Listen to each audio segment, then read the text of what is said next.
Students, in this video lecture, we will discuss about the human brain, its different part, and the function of different parts. So, as we know that there are two parts of central nervous system. One is brain, and another is spinal cord. So, here in this lecture, we will discuss about the brain. So, the human brain is well protected by the skull, and the brain is covered by membranes. And the name of the membrane is called meaning. So we can see by this figure that the brain is protected by three layers, and all these three layers or membranes are called meanings, and each of the membrane is having a particular name. The outer layer is called dura mater, middle arachnoid, which is a very thin layer, and the inner is pia mater, and the pia mater is the membrane which is in direct contact with the brain tissue, and uh, the outermost side, the bony part is present, which is called skull or brain box, and in between these membranes there is a fluid which is called meningeal fluid. So altogether these coverings help the brain from any jerk or shock. Now we can see that the human brain is having three parts. So the frontal part is called forebrain, the intermediate midbrain, and the last part is called hindbrain. So we can see here that forebrain is again divided into three parts: cerebrum, thalamus, and hypothalamus. And midbrain, the main part of midbrain is called corpora quadrigemina, and the parts, when we are talking about the parts of hindbrain, then pons, cerebellum, and medulla.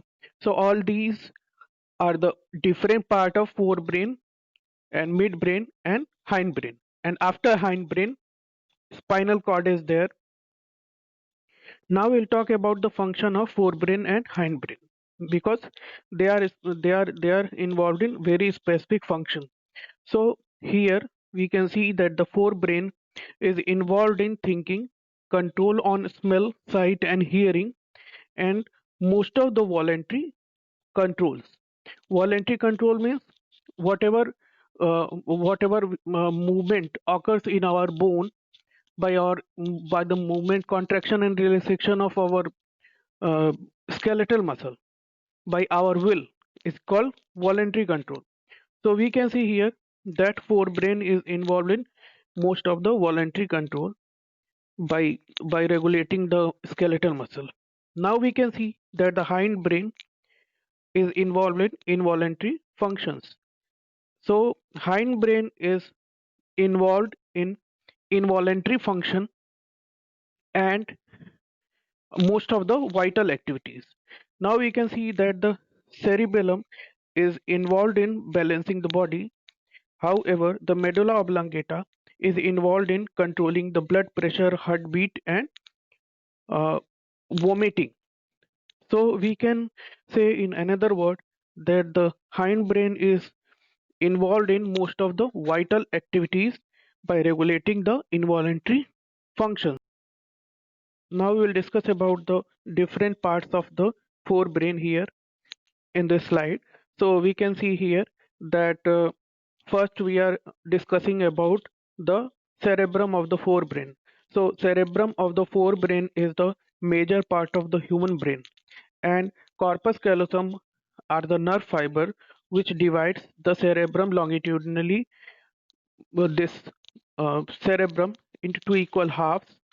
So we can see here that corpus callosum is present between both of the hemisphere. So there is a right hemisphere and left hemisphere of the cerebrum, and in between right and left hemisphere there's a deep furrow, and this deep furrow is made up of the nerve cell which is called as corpus callosum. Now we can see that uh, there is a outer layer and inner layer of the cerebrum. So First, we will see what is the specificity of this outer layer of this cerebrum. So the outer layer of the cerebrum is covered by the cerebral cortex cells, and it is present in foods. So the cerebral cortex is also referred as gray matter just because it is gray in color. Why it is gray in color? Just because it contains cell body. So we have seen that we have seen the structure of nerve cell. So there is a cell body, dendrites, and axon in the neuron.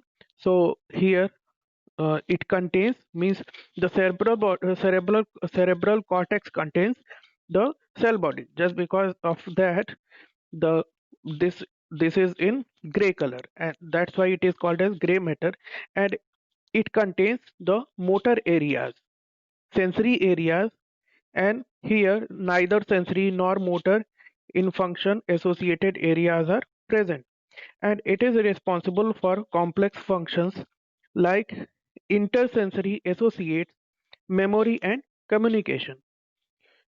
And the inner layer of the cerebrum contains the fiber tract covered by myelin sheath. It means it contains the axon covered with the myelin, and since it is opaque, or we can say the white in appearance, that's why it is called as white matter. So we have seen that the outer covering of the cerebrum is called cortex, and it is also called as gray matter, and the inner side of this cerebrum is white in color, and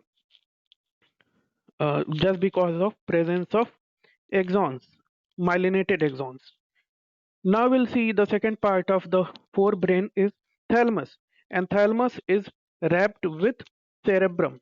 So we can see that the thalamus is covered by the cerebrum, and major conducting center for the sensory and motor signaling are present here in thalamus. And the third is the hypothalamus. So hypothalamus lies at the base of thalamus, and it is the center for the body temperature, urge for eating and drinking, and it is having neurosecretory cells which secretes hormone also. So we have seen all the parts of forebrain. Now the inner part of the cerebral hemisphere is made up of the several structures. So we can see here amygdala and hippocampus. So amygdala and hippocampus are present in the cerebral hemisphere. So along with the hypothalamus involved in regulation of sexual behavior, expression of emotions, reactions, and the excitement, pleasure, rage, and fear, and most of the emotions. So we have already discussed that the forebrain is involved in thinking, sight, regulation of sight, listening, memory, intelligence, and emotions.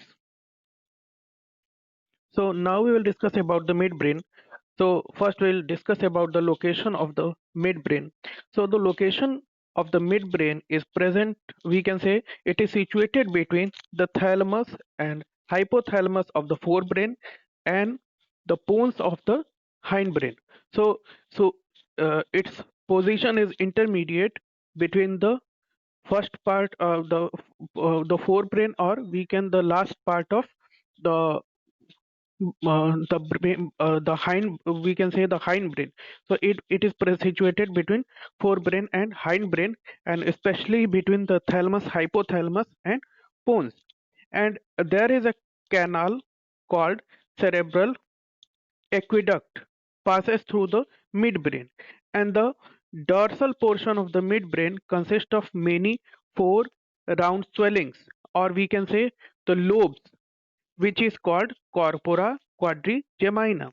So we have already earlier seen that corpora quadrigemina is the main portion of the midbrain. So there are four lobe-like structure which is called corpora quadrigemina, and the midbrain and hindbrain from the brain stem. And the third and last portion of the uh, the human brain is the hindbrain, and it is made up of pons, cerebellum, and medulla. So, pone consists of fiber tracts that interconnect different regions of the brain, and the cerebellum is very convoluted surface uh, to increase the additional space for many more neurons, and it is mainly involved in balancing of the body. So it is also known as the balancing organ, balancing regulating organ, balance regulating organ. So the medulla of the brain connects the spinal cord. So I have already earlier told that after the hindbrain, spinal cord is connected. So after the medulla oblongata, the spinal cord is situated, and it controls the most of the vital activities such as respiration, cardiovascular reflexes, and the gastric secretions. So most of the vital activities are regulated by this hindbrain, especially by the medulla oblongata. Thank you.